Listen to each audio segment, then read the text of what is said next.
Hello, everybody, and welcome back to my YouTube channel. I know I have not posted in so long. I think my last post was like right after the NFL draft last year. So I know all it's like 6 of my loyal subscribers are gonna miss me or have been missing me. But bringing it back to where it ended, I guess I'm doing another mock draft. I am not a professional. I don't really watch too much college football in general, but still want to kind of put my mock draft out there and see how it compares to the actual draft in a couple of months. But I'm going to get right into it. With the 4th pick, I have the Patriots taking Will Campbell, offensive tackle, LSU. I know it isn't exactly like the sexy option, like I'm gonna butcher this, but like a Teratoa McMillan or even a Travis Hunter if he possibly falls to the 4th pick, which I do think is possible if the Jaguars decide to take Will Johnson instead, or I think it's I'm pretty sure it's Will Johnson is his name, but I think it's a bit more important that we get a an offensive tackle in the first round. I'm gonna go over some of his strengths and weaknesses. So for strengths, he is very athletic for his size. That's 6'6" and 325 pounds. So he's a pretty fast and shifty guy for his size, which is also another positive is his size. But he also has amazing footwork and is able to keep a great pad level even against some of the top defenders.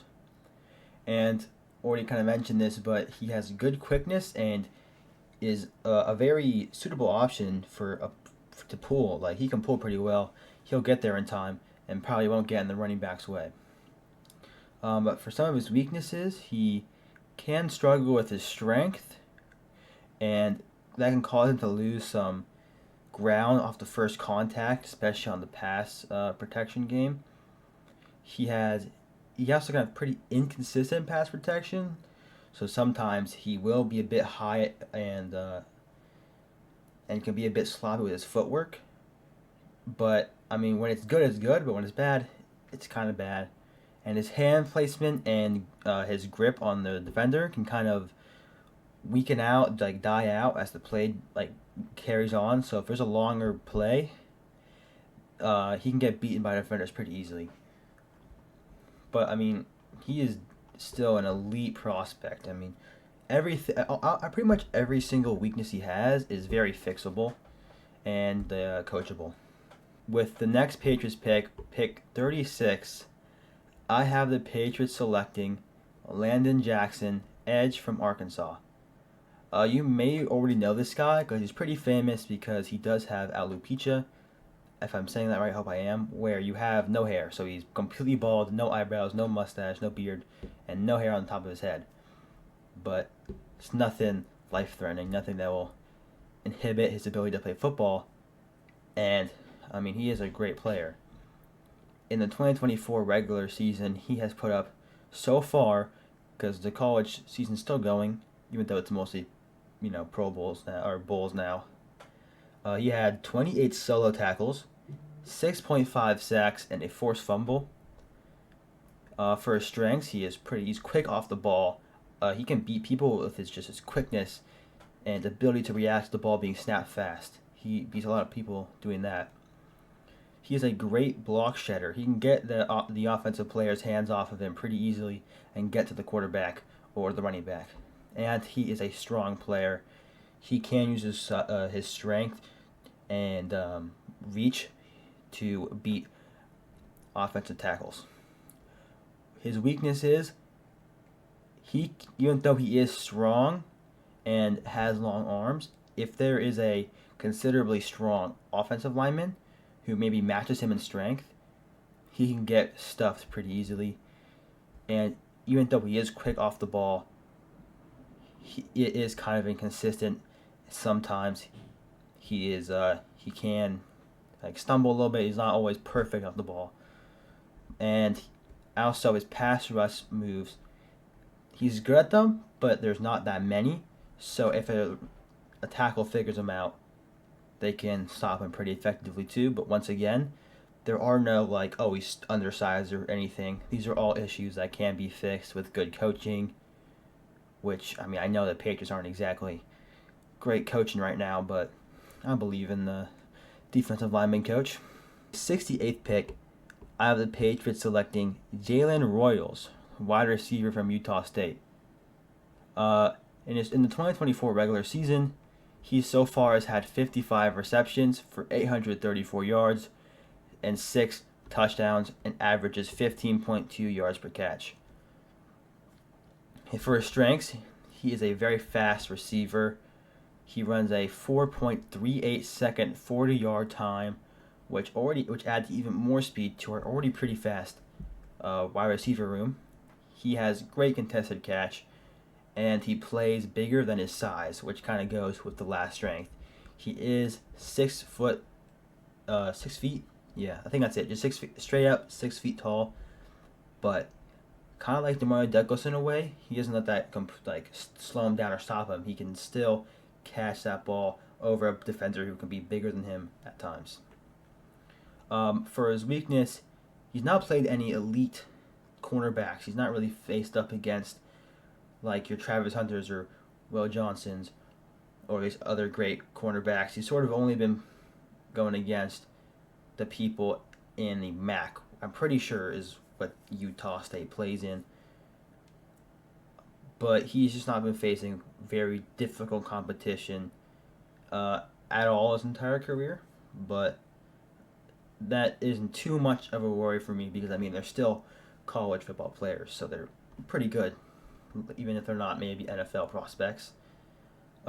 His blocking is lackluster, which does kind of suck because I feel like the Patriots could use with a good blocking wide receiver around now, but that's something he can coach. And his short route running and his intermediate, so not deep, not short. His route running at those is not too amazing. He's much better in the deep ball game, but I feel like we could fix that with our wide receiver coach.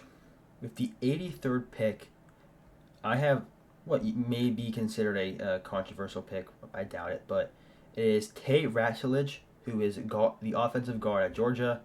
I'm pretty sure he's on the right side of the ball. For his strengths, he is a great run blocker. He is a powerful run blocker. He will just go and run through the D tackle or nose tackle, whoever he's blocking. He has high football IQ and can pick up blitzes and stunts very well. And he's a versatile player who can play both left guard and right guard, which is one of the reasons why I wanted to mock this guy, because right now we have Michael Onwenu playing right guard, who is truly a right tackle, but we have nobody to really fill in that position. In the left guard, because even though Cole Strange is coming back, he's barely even played in 3 years. And City So, I don't know what's happening with him, considering he was pretty good, not amazing, but pretty good last year. But just is benched for Michael Jordan, of all people. So we might have to put him there and keep on Manu at right guard, but I hope not. Maybe you can pick up a guard during free agency. But he also, I put up a photo of him probably in editing. This guy has an absolutely sick haircut and stash. So, from the business side of things, he's probably a pretty marketable player. But for weaknesses, he is kind of slow. He can be beat with speed during pass protection.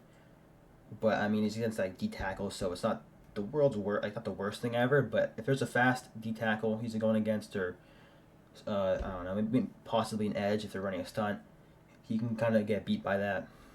He also can be beaten by swim moves. That's something he's given up consistently, is swim moves. If somebody swim moves him, it can sort of mess him up.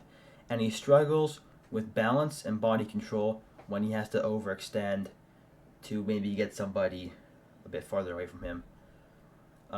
Which, these are all coachable things, which we're going to start seeing a little less of fixable, coachable things as we go on in this draft, once we get to the smaller players or something. But let's get to our next pick. With pick 105, I mocked Parker Brailsford, center from Alabama. Uh, I know we still do have David Andrews, but I mean, I don't even know if he's gonna possibly retire this year. But I don't think he has too much longer left in the Patriots organization. You know, Father Time's catching up to him. He probably doesn't have too much longer left in his career. So I think it's good to pick up a center who can maybe sit behind him for a couple of years and eventually take his spot. Because I'm not too sure if the Jake Andrews experiment is really going to work out in the future. But let's go on to his strengths. He is very quick and has a good change of direction. So that's good for picking up stunts or blitzes if the other team is running a four-man front. He is very aggressive. He just goes at it, and he is good against stunts. So he's not going to get confused if they swap the tackles or whatever they might pull out of their bag. He is on the smaller side, which a lot of these weaknesses can be caused by that.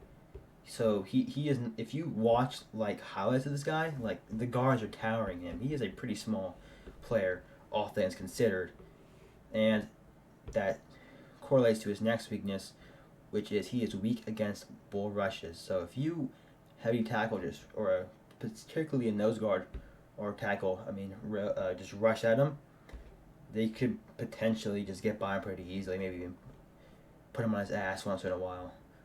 And his other one is over-aggression. He's aggressive mostly to make up for the fact that he is small. And that does work, but sometimes he can be just too aggressive.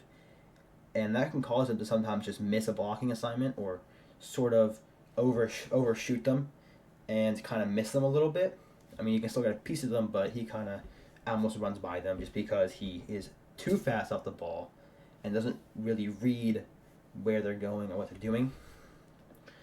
But besides the small side, I mean, these aren't exactly very fixable things.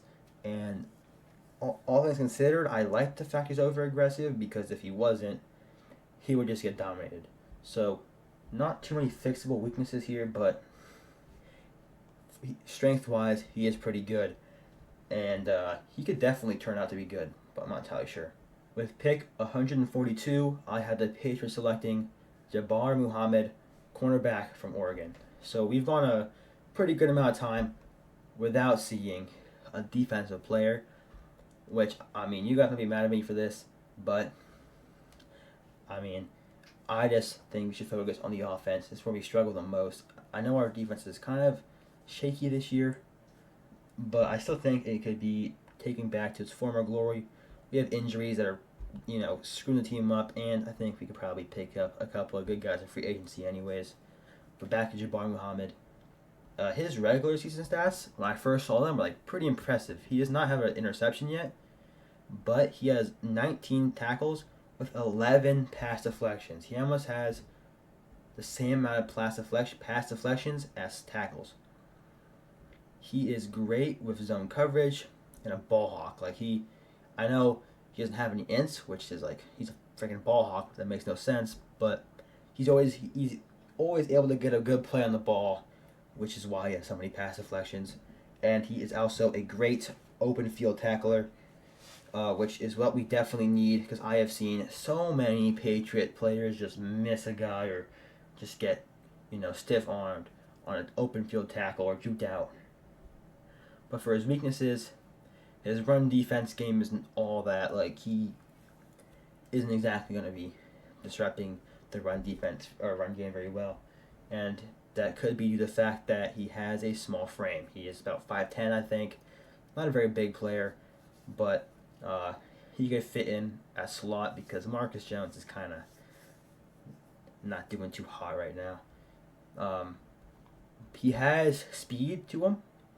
He's not a slow player by any means, but he does lack acceleration. So that might sound counterintuitive or whatever the word is, but he can get to a high speed, but it takes him a minute to get to that speed, which can kind of suck.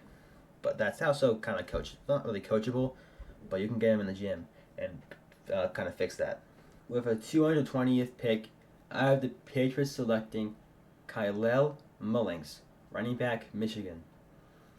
In the 2024 season, he's had 185 carries for 948 yards and 12 touchdowns. Great season. I mean, got a lot of touchdowns, that's for sure. His strengths were he has linebacker experience, which actually kind of bolsters his pass protection game because he kind of knows what a linebacker is thinking on run plays or on pass plays and like blitzes and all that.